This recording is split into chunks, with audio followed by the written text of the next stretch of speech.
Welcome back, I'm Felix, and this time I'm reacting to something a little different. Life in the 70s, or life in the 1970s for kids.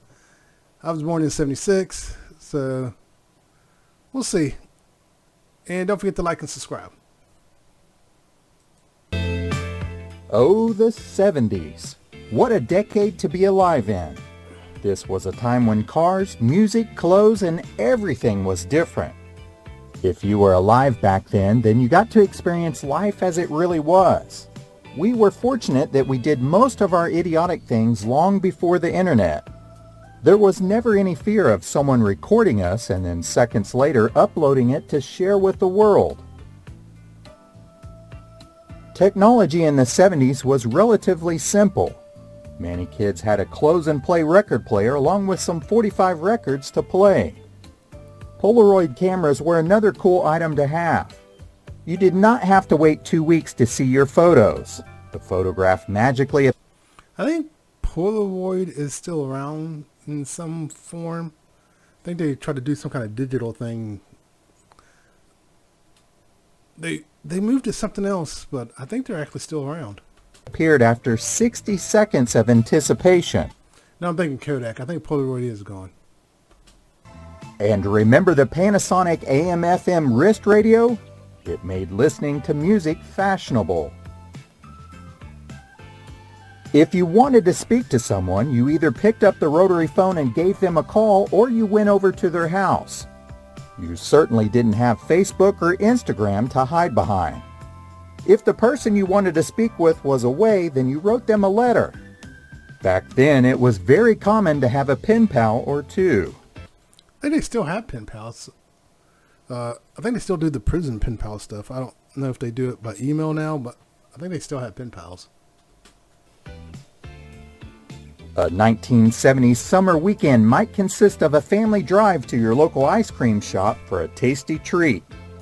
On the way, you would listen to the radio, or if you were really lucky, your dad had an 8-track player, which seemed to always have Elvis or Johnny Cash playing. No one ever argued over Not my household. Spotify playlist would be heard. If it was a warm Sunday afternoon, then it was the perfect time for some family fun washing the car in the driveway. Cars were bigger back then and they had a whole lot of chrome, so it really did involve the whole family. Minus mom, that is. Toys in the 70s had an element of danger, and that was okay. Parents didn't sue the manufacturer, but it did teach you how to be careful and think about what you were doing. Especially with the possibility of burns from the Easy Bake Oven, Shrinky Dinks, or a wood-burning kit. Even lawn darts and clackers had the possibility of sending something sharp inside you. We had a lot of choices when it came to toys and... Yeah, there was a lot of dangerous toys. The clacker things, those didn't go away, I think, until the 90s. And lawn darts, I think, didn't go away till the 90s as well. Yeah, there was a lot of dangerous. Even folding chairs could kill you. I got my finger caught in a folding chair and they would cut it off. So yeah, so there was a lot of dangerous things back then. Even just thinking about, I still remember that. It hurt like crazy. board games. But most of the time, kids were playing outside. In fact, our parents wanted it that way. It was the only time when they could enjoy some peace and quiet, or maybe get something done around the... Yeah, I have to threaten my kids to take away their electronics to get them to go outside. You couldn't keep me in the house. I loved being outside. People didn't have cell phones or apps to track where their kids were, so it was okay if parents had no clue where their kids were. We could be gone for hours and no one cared. As long as you came home, it was all good. You knew where your kids were the bikes. If you saw a group of bikes, that's where the kids were. It was very common for kids to be gone all day and then come home when the street lights came on. Remember when the 10 o'clock news came on? They would give out a reminder to parents in case they forgot to check on their kids. It's 10 o'clock. Do you know where your kids are? I don't think we had 10 o'clock around here. It was 11 for us. 11 o'clock was when the news would come on. When we played outside, we fearlessly climbed trees, jumped over fences, explored, and made... We used to jump out of trees. with no ropes or anything. Just jump out the tree, climb up it, jump out, jump off porches, high porches too. It's like, we actually didn't care. Secret hideouts in poorly constructed tree houses or out in the woods. It was all about getting out of the house and having fun. We never had play dates back in the 70s. We just went outside and played. Eventually, other kids from the neighborhood would join in on the fun. It could be anything from hide and seek, tag, hopscotch, jump rope, or playing catch. Of course, having a bike was very important as a kid. It meant a little more freedom and it could take you places further away. But what kid didn't love a little danger? We all enjoyed a good challenge from time to time and never backed down from it. How many trash cans or people could we jump over? I don't know, but let's find out. If you made it further than anyone else, it made quite an impression. If someone landed on the kid at the end, it made a good impression too. Just not the way that you expected. Someone was going to be a winner and someone was going to be a loser, and that was okay. We would experience these ups and downs in our neighborhood and in sports. Yeah, in other words, this is before participation rewards and trophies. I'll be honest, when they start doing that, I think that's when things started changing. I don't know why they did that, because that actually started happening when I was a kid. They started doing participation rewards and trophies. And even as a kid, I said, I don't get it. They lost. Why are they getting anything? But at some point, we all knew someone in a cast, and parents were never judged for... Actually, I think I knew a couple kids who ended up getting cast. So yeah. not protecting their kids. And again, no lawsuits if you got hurt on someone else's property either. Childproofing in those days really only meant moving the ashtray off of the coffee table. Everything else seemed fair game. If we were ever confused on how we felt, we just turned to the old trusty mood ring. Silly Putty was how we shared our favorite comics or memes. We learned how to entertain ourselves even if we just had some sticks, and we could make a game out of anything. Using our imagination was just part of the learning experience. My kids have no imagination. And I honestly think it is because of technology. There's nothing wrong with technology. It's just, I think it's dulled their sense of imagination. You don't have to imagine anymore. You know, you can just go online and someone's probably imagined it for you. But, yeah, imagination. I don't know. It's not just my kids. I've seen it in other people who have no imagination. I can't really blame technology 100% because my wife has no imagination either. When it was hot outside, there was nothing better than a refreshing garden hose. Of course, don't forget to let it run a while or the water was going to be too hot. But if we were really lucky, then we might have some Kool-Aid or Tang. If it was good enough for the astronauts, then it was certainly good enough for us. Sugar cereals such as Fruit Loops or Captain Crunch was a breakfast that we preferred. Well, unless you had some Pop-Tarts, I guess. You could grab that and head out the door to play with your friends. Never liked Pop-Tarts. Thought they were disgusting. Still think they're disgusting. Cheese Whiz became the fun snack that you and your friends or siblings would see how much you could stuff into your mouth. Swanson TV dinners were an occasional treat so that your mom did not have to cook. It was extra special when the TV trays came out. That meant that something was coming on television and no one wanted to miss it. Nutrition over the years has changed a lot. We weren't trying to eat unhealthy, but we did the best with what we had.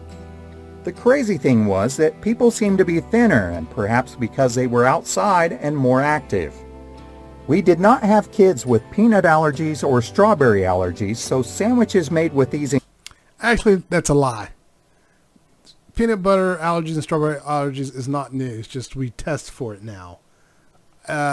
Yeah, whoever, if the person doing this video ever sees this, you might want to take that out. That's a lie. That they've always been around. It's just we're testing more for it. That's the only difference. Ingredients were very popular at school. No one ever seemed to be on gluten-free, dairy-free, GMO-free, fat-free, or sugar-free diets. Just pack whatever you wanted inside that metal lunchbox. Actually, I had that lunchbox. What good? Whatever was in there wasn't going to go bad in there for a few hours, and that was without ice packs like kids use today. Secondhand smoke in the 1970s was something that we all experienced whether someone smoked in your house or not. It was going to be everywhere else, and I do mean everywhere. As kids, we all had things that mimic adults and their addictions. We had bubble-blowing pipes, bubblegum cigars, candy cigarettes, Fun Dip, and even pixie sticks. Just so you know, those cigarette, when I was a kid, I didn't catch it. But as an adult, I caught it. Those designs on those candy cigarettes are based on legitimate, actual brands of cigarettes. So it's like, oh, that explains a lot. They really, because the red one there looks like the pack of cigarettes my dad used to smoke. The Lucky Lights, it's like Lucky Strikes, I think it is. So yeah, so those are all based on actual cigarette packaging. So yeah. Kids, it was really all about getting more sugar. And who didn't want the candy bracelets or necklace? That was great when you were playing outside with your friends. We did not worry about germs at all, and instead we just offered them a bite. Yeah, we should share those things left and right, not even thinking about it. Now you think back like, that was gross. That was really gross. From it. Many of the grammar lessons we learned came from the animated Schoolhouse Rocks. Conjunction junction, what's your function? Encyclopedias were our Google for the time period. No one was looking up anything fast with those. We may not have had the internet, Facebook, or Netflix, but we did have the next best thing. The picture view masters could take us to far-off places that we had never seen and might not ever go. Those Viewmasters, there was also like battery-powered ones, and some that had like a kind of a 3D effect to them. I used to love those things. And the Etch-a-Sketch, I think I still have mine. I have to go and see where it's at. Tablets weren't high-tech, but we did have hours of fun drawing endless images on the Etch-a-Sketch. I couldn't draw anything on that thing. All I did was go around and trace it. I tried so hard to draw on that. It was horrible. After a hard day of playing outside, we would come in and relax a little in the tub with Mr. Bubbles. Television programming went off the air at night, and with no cell phones or computers, it was much easier to get a full night's sleep. Yeah, I remember when they would go off the air, a lot of times they would play like the national anthem. They showed jets flying, the flag, and the Mount Rushmore and some of them. But yeah, a lot of the channels would just go off and then just be blank. Then a lot of them would come back on the air around 5 or 6 in the morning. So yeah, they were just gone until then. They would be off the air between, I would say some went off the air by midnight, some went off the air by 1. I don't know when 24-hour TV networks came about, but yeah, usually around midnight or 1 o'clock, most of the channels were gone. They didn't come back to like 5 or 6 o'clock in the morning. It really is amazing to think about what all we did without helmets, seat belts, or cell phones. Heck, even our mothers were smoking and drinking while they were pregnant with us. Yet somehow... Yeah, no, not all. That was not really that many women smoking and drinking. By the 70s, they knew it was not safe and unhealthy. Generally speaking, the younger generation seemed to suffer from more anxiety than we or our parents did. Now there are more weight issues, body issues, and various other health issues than we had ever experienced in the 70s. Again, not true. It's just that we can test for this stuff now. And when it came to weight issues, they just didn't talk about it. Now they talk about it. A lot of health issues have actually been around forever. It's just we didn't talk about it, especially mental issues. In the 70s, you didn't talk about it. So that's why we didn't know about it. People just didn't talk about it. But weight and body issues have always been a thing. So So definitely, so far, there's definitely two things I don't agree with on here. The peanut allergy thing and the medical issue here. They've been around. It's just now we're more open about it. That's the only difference. Much of this new kind of shaming or needing to have some issues seems to come from television or the internet. We were less exposed to all of that in the 1970s. Did you ever? I guess I should let him finish because that's not true either. There is body shaming even back then. It's just with the internet now, it's easier for people to hide and do body shaming. Of a kid being diagnosed with ADD or ADHD? Perhaps we all just need to be outside more. Oh my God, I may not be able to. Again, it was always around. It's just we're now more aware of it. And enjoy each other's company in person without all the distractions. So are our kids better off today than we were? All I know is I wouldn't trade my childhood for all the light. Okay, that's enough. Oh man. Towards the end there, he definitely went off the rails. Yeah, those things have been around forever. It's just now we talk about it. We're not so quick to be like, no, you're not depressed. Get over it. Or you don't have body issues. You're fine the way you are. Yeah. So this stuff's been around forever. And body shaming has been around forever too. It's just people want to blame the internet, and it's not the internet's fault. But anyways, don't forget to like and subscribe. I'll leave a link for the video. And everyone take care. Bye.